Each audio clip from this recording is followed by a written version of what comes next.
Hello everyone and welcome to today's video. Today we're going over the potential news for 2026 where Republican Representative Elise Stefanik has been mentioned as a possible candidate for governor in the 2026 New York governor election. This will be going up against Democratic Governor Kathy Hochul.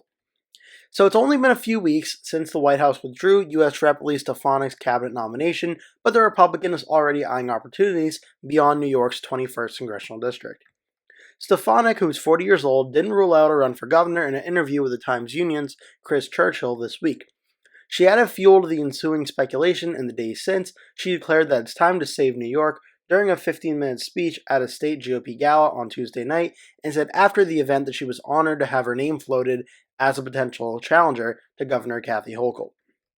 She said Hochul is the worst governor in America, and it's not even close, Stefanik said Wednesday in a statement that was released in response to a recent Marist University poll that showed Hochul's approval rating dipping to 39%. This polling shows that we can win and save New York.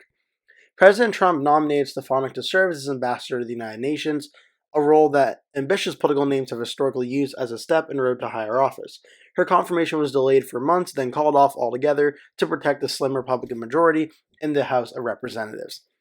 Stefanik's loyalty to Trump throughout the process has won her praise from the president. He hinted last month that she might slot into some other role in his administration in the future. After Stefanik defended the Trump administration's funding standoff at Harvard University on CNBC this week, Trump posted on Truth Social, Congresswoman Elise Stefanik is great with 3 exclamation points. New York hasn't elected a Republican governor since George Pataki in 2006, but the state has seen a creep to the right in recent years.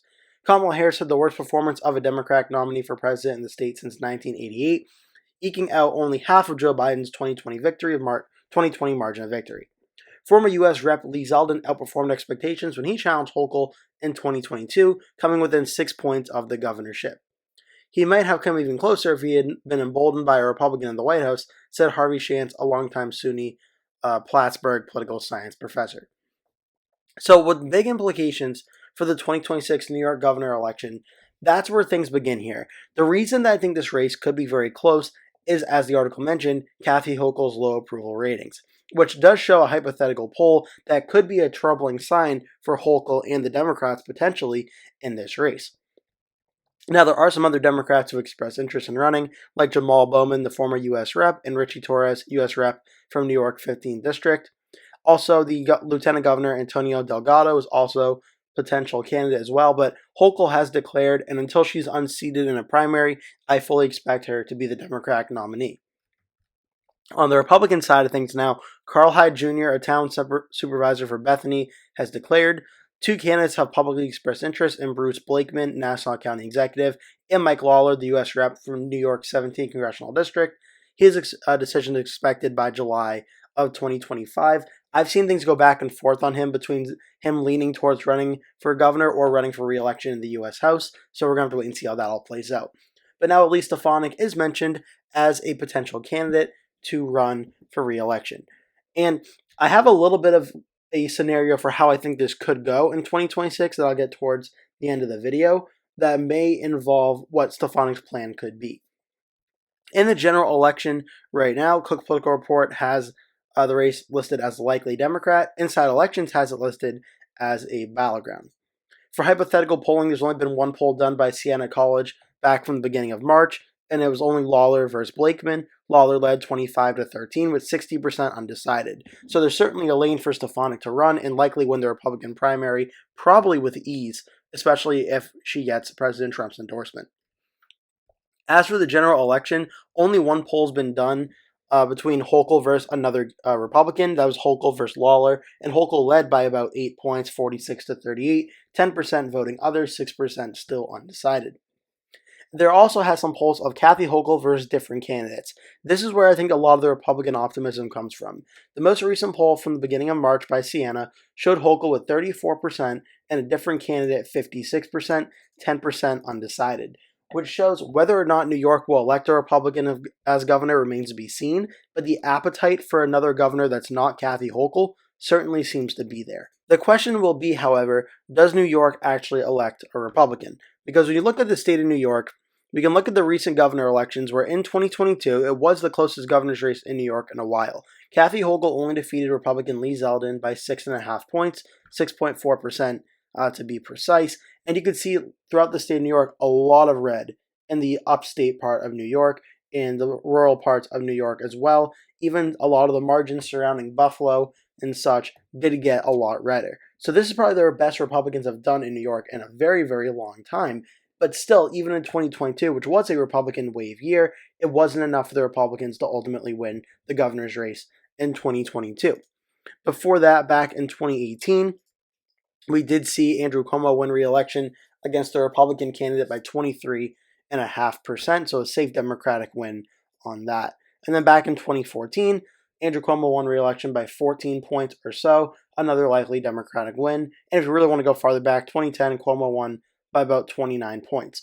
So New York has been basically a safe Democratic state up until 2022, where it voted for Hochul over Zeldin by only 6.4%. The good news for the Republicans is it does give the Republicans a bit of optimism. Because when you look at it, in 2022, two swing states, Michigan and Pennsylvania, both of which voted for Donald Trump in 2024, elected Democrats by larger margins for governor than the state of New York. Minnesota, Tim Walz, same thing, much closer state than New York at the presidential level, elected a Democratic governor.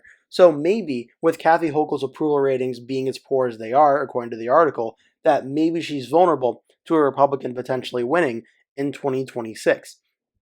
The problem will be New York at its core is still a pretty Democratic state, though it did seem to get a little bit of a hit in 2024 where it voted for Kamala Harris by 12.6% over Donald Trump. The problem is, Elise Stefanik, as the article mentioned, is going to be a Republican that's very loyal to President Trump. And when you're running as someone who's very loyal to the candidate who just lost by 12.6% back in 2024, well, you would think, okay, 2026 is a midterm year. Historical precedent says it should be benefiting the Democrats. Can Elise Stefanik essentially make up around 13 points or even 12 points or so from what Trump lost by to Kamala Harris in the 2026 environment that's supposed to favor the Democrats? Based on the presidential results, I would say probably not. Based on the governor results from 2022, I would say I still don't think it's likely, but it's a lot more possible. We did see New York get very close in 2022 with Hochul versus Zeldin, and maybe Stefanik can capture some of that magic again and make it a very close race. The only problem is New York does still have such a precedent of being a Democratic state, it's hard to imagine that it actually would go for a Republican as governor. But this does play into an overall theory I do have for Stefanik, which is maybe the writing on the wall for Governor Kathy Hochul is that she's so unpopular, she's vulnerable to a Republican candidate. And what could happen could be that after the 2026 midterms elections, Hochul and Stefanik face off in the governor election. Maybe it's very close, maybe it's not. We'll have to wait and see how it all goes. But at the end of the day, I do expect Hochul would probably end up winning. Stefanik runs a close race, but she loses. But essentially what she'd be doing is she'd be taking one for the team. She'd be helping out the Republicans by getting a top name recruit to go against Hochul, trying to make it a competitive race. Whether or not she wins, well, that doesn't really matter because Democrats are going to have to throw money into New York to help Hochul, which may hurt some Democrats elsewhere, like in Wisconsin, like in Kansas, like Arizona. Maybe it ruins the Democrats' chance in Nevada and maybe Wisconsin, Pennsylvania, and such. Maybe it's a strategic move to help out the Republican Party, and then in turn, after the 2026 elections, if Stefanik does lose, Trump appoints Stefanik to his administration, as he was always going to do in the first place, maybe in a different role than before.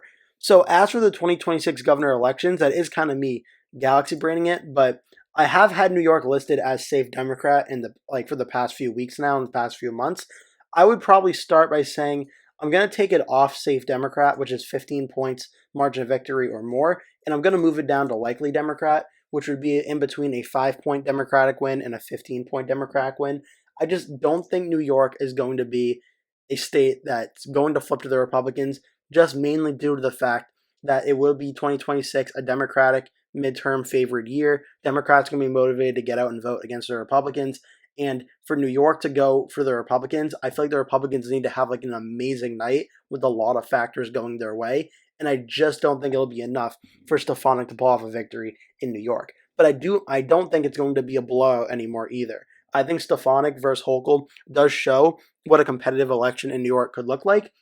But maybe her being a little too loyal to President Trump makes it a little bit less close than it would be. But I do think it has the potential for the race to get close with Hochul's approval ratings. But for now, I would still have New York be likely Democrat. But I'm interested to hear what you think about this race. Leave a comment below. Tell me your thoughts. Who do you think would win between Hochul versus Stefanik? Make sure to give the video a like. Also, make sure to click subscribe as I post 2 new videos every single day that you are not going to want to miss. Thank you so much for watching. Hope to see you in the next video.